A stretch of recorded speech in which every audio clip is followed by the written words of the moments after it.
आप वही हो ना जिसका मन पढ़ने में नहीं लगता, पढ़ाई करने की इच्छा नहीं करती, पढ़ने बैठते हो तो नींद आने लगती है और गूगल में जाके सर्च करके परेशान हो गए हो कि how to focus on study, लेकिन फिर भी पढ़ाई में मन नहीं लगता।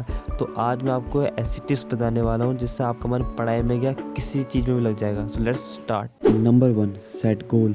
पढ़ाई में फोकस करने का सबसे अच्छा तरीका है कि आप छोटे छोटे गोल को सेट करो और उसे हासिल करो, जिससे आप मोटिवेट रहोगे। Number 2, time management. Management is very important. किसी भी फील्ड में टाइम को मैनेज करना बहुत इंपॉर्टेंट होता है, सेम एज स्टडी।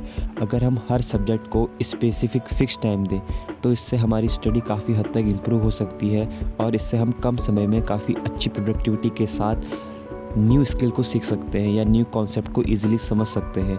अधिकतर स्टूडेंट अपना समय मैथ सॉल्व करने में या पर्टिकुलर एक सब्जेक्ट पे दे देते हैं, जिससे उनके बाकी के सब्जेक्ट पेंडिंग रह जाते हैं। अगर हम एक सब्जेक्ट को एक पर्टिकुलर टाइम दें और उसे अच्छी फोकस के साथ करें तो ये काफ़ी अच्छा हो सकता है। Number 3, avoid distraction. स्टडी करते समय या कोई भी काम करते समय मोबाइल फ़ोन को जितना दूर रखो उतना ही सही। तो अब से अपना स्टडी टेबल एकदम क्लीन रखना और जितना हो सके उतनी लिमिटेड चीज़ें रखना, जिससे आपका माइंड डाइवर्ट ना हो और आप अच्छे से फोकस के साथ पढ़ाई कर सको, और मोबाइल फ़ोन को तो दूर ही रखना। Number 4, interactive technique. स्टडी को इंटरेस्टिंग बनाने के लिए इंटरैक्टिव टेक्निक का यूज़ करते हैं।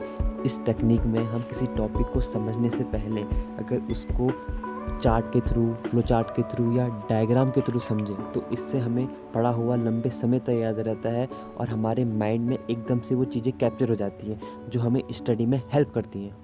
Number 5, subject rotation. अगर हम लंबे समय तक केवल एक ही सब्जेक्ट को पढ़ें तो इससे हमारा माइंड बोर हो जाएगा, हमें लेज़ी फील होगा, पढ़ने की इच्छा नहीं करेगी। तो सब्जेक्ट रोटेशन, सब्जेक्ट्स को बदल बदल के पढ़ना एक अच्छा तरीका है एक अच्छी स्टडी के लिए।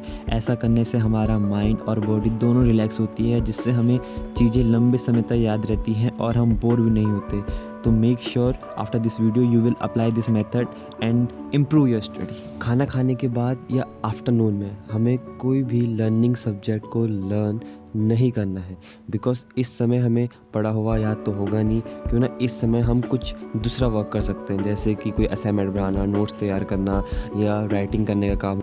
ऐसा करने से बहुत सारे फ़ायदे हैं। फर्स्ट, एक तो आपका टाइम मैनेज हो जाएगा। सेकंड, आपका जितना भी पेंडिंग वर्क है या असाइनमेंट है वो सारे कंप्लीट हो जाएंगे।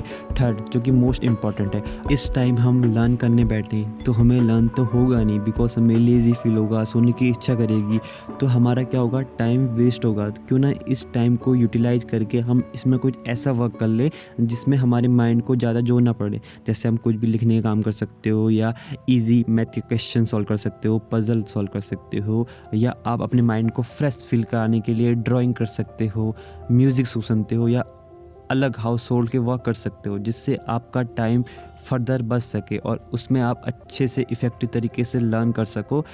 Number 6, positive environment. देखो यार, अच्छी स्टडी करने के लिए मोस्ट इम्पॉर्टेंट है कि आप एक ऐसे एनवायरनमेंट में बैठो जहाँ चारों ओर शांति हो, एक पॉजिटिव एनवायरनमेंट हो।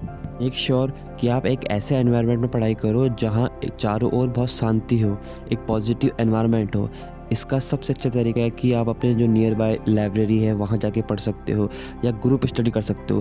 देखो, ग्रुप स्टडी करने से क्या होता है कि एक दूसरे के कॉन्सेप्ट समझ में आते हैं, तो एक दूसरे को आप अच्छे से एक्सप्लेन कर सकते हो, तो जिससे क्या होगा, आपको वो टॉपिक बहुत क्लियरली समझ में आ सकता है और आपकी उसमें अंडरस्टैंडिंग बढ़ सकती है।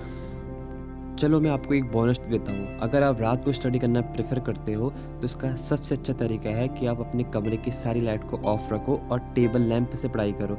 इससे क्या होगा कि आपका सारा फोकस आपके स्टडी पे रहेगा, बिकॉज टेबल लैंप की लाइट एक जगह फोकस होगी और आपका माइंड भी उसी जगह फोकस होगा और आपका माइंड इधर उधर रख के कमरे की चीज़ों में डाइवर्ट नहीं होगा, जिससे आप एक इफ़ेक्टिव तरीका अपना सकते हो अपनी स्टडी को इम्प्रूव करने के लिए।